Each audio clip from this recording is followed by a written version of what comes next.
Une fois, sur la bosse de minuit, tandis qu'espérant m'appesantir, l'esprit errant sans pouvoir s'enfuir, j'épuisais mes fonctions oculaires sur quelques feuillets de fiction populaire.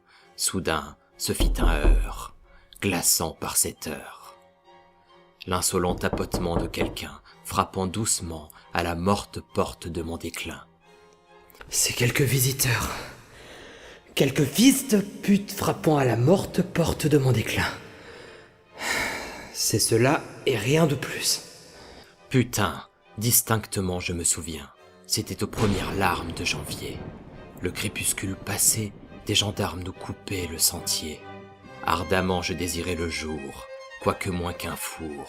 En vain m'étais-je acharné, à touchant quelques pages de mes doigts boudinés, à faire fi du poids qui courbait mon cou, en survolant la vie de Sangoku.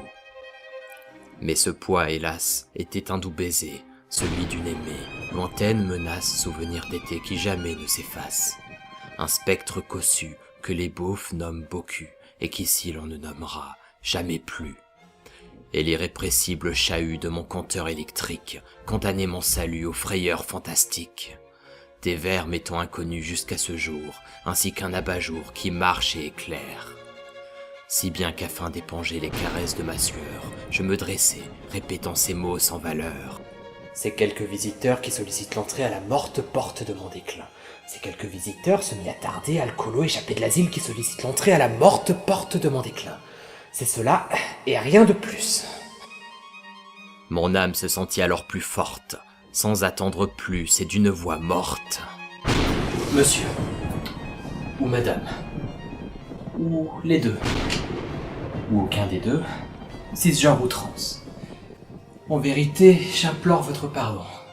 Mais le fait est qu'absorbé par les récits de Sangoku, je n'ai pu faire bonne garde, et des informations que contenait mon ouvrage, et des bruits environnants.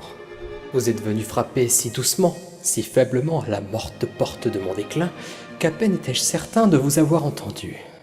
Soudain excité, l'estomac est vidé. J'ouvris la porte et je fus déçu.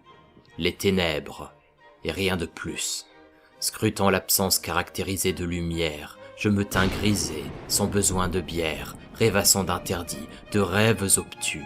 Un nom fut susurré, oui ce nom maudit, Boku, tandis que mes bas outils saturaient.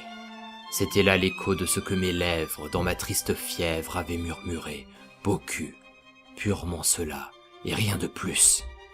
Rentrant en mon 22 mètres carrés, ainsi que tout bon gantrant le raté, j'entendis dès lors un tout nouveau bruit, l'en toquer plus fort aux portes de ma nuit.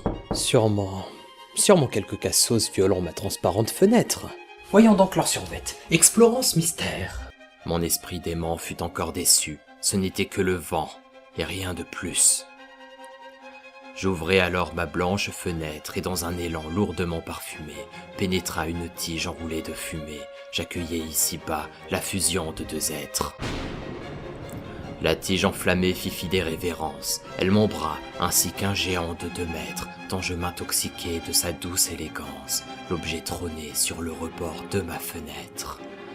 Juste au-dessus du sol nu, il trônait, et rien de plus.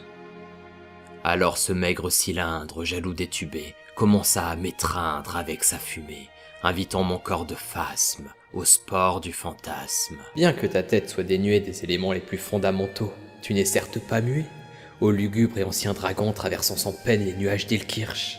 Dis-moi quel est ton nom seigneural, ô pourfendeur Ilkirchois, allumé du cul.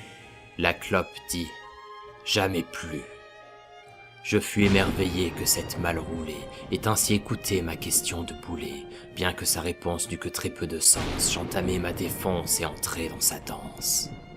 Car jamais avant moi il ne fut donné, pas même aux rois les plus siphonnés, d'applaudir au rebord survolant leur sol nu, tel objet de remords se nommant jamais plus. Ce mille pattes amputé, ce paresseux trame, ne dit rien que cela, ce slogan tout là, comme s'il y proférait toute son âme. Mon esprit passif, frôlant le caniveau, lui montra mon niveau en un sanglot oisif. Il ne reste déjà qu'un fumé, des 26 ans d'amitié, d'espérance et d'amour qu'il m'a fallu endurer. Lui aussi se consumera à l'aube de demain, et j'oublierai qu'il fut. La clope dit « Jamais plus ». Paralysé par cette annonce ainsi qu'une photo, réalisant que sa réponse avait tant d'à propos. Certes, ce qu'il me gerbe là est tout son régime, qu'il a pris chez quelques bouches putrides aux cris malheureux, de celles qui n'embrassent jamais et bafouillent d'enfantines excuses. Il est encore imprégné par les lèvres orphelines dépressives et gercées de ses anciens maîtres, mais son unique refrain va s'éteindre sous mes pompes Célio à moins 70%. Car je vais me relever et il l'aura dans le cul. Jamais plus, jamais plus, jamais plus. Légèrement agacé, le foie criant à l'aide, j'assis mon cul glacé à ma table si laide, faisant face à l'enfer appelé nicotine. Mes blessures de naguère demandaient Vicodine. Les démons et dragons, créatures scintillantes, dessinaient le bois dur de ma table pliante. Je les achetai un soir où j'avais bien trop bu, pour cela en effet, je le dis, jamais plus. Alors il me sembla que le malsain de l'air me devint familier, retour d'un lointain frère. Enfin je conversais ailleurs que dans ma tête, je devais remercier cette douce cigarette. Vieux disque rayé, ton vocabulaire surpasse en ces heures tardives mes désirs d'interaction sociale les plus démesurés. Tes 2 simples mots mettent ma suspension d'incrédulité au supplice.